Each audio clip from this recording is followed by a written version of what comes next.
Moi, je me considère en bonne santé mentale, mais je l'ai pas toujours été. J'ai eu vraiment des idées noires, j'ai eu envie de mourir littéralement. Rendu là, quand tu as envie de mourir, tu peux pas vraiment aller plus loin dans la noirceur de tes idées. Je pense que quand tu as des problèmes de consommation, tu essaies d'engourdir quelque chose qui est là, que tu veux pas ressentir. Tu veux pas te vivre, en fait. Fait que tu gèles avec des éléments extérieurs, que ce soit de l'alcool, de la drogue, du sexe. Ça peut être du magasinage, juste comme...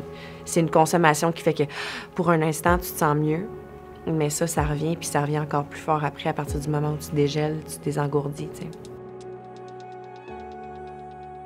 Je suis quelqu'un d'hypersensible. Ça fait partie de qui je suis, mais je me sens beaucoup plus solide aujourd'hui. J'ai des outils maintenant que j'avais pas avant. Moi, c'est ça maintenant, comme quand je vais vraiment pas bien, je vais chercher de l'aide. Puis, en fait, j'essaie d'y aller avant d'aller vraiment pas bien. Si jamais mes enfants à l'adolescence ont la chance d'écouter cette vidéo-là, ben j'aimerais leur dire que je vais toujours être là pour les écouter et de jamais avoir peur d'être qui ils sont, puis de, quand ils vont pas bien, d'aller chercher de l'aide, d'en parler. D'en parler, c'est nécessaire.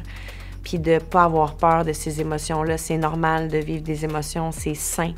Puis à partir du moment où on les nomme, ben on leur donne la place qu'elles ont besoin. T'sais, les émotions, si on essaie de les étouffer, c'est là que ça va plus bien. T'sais.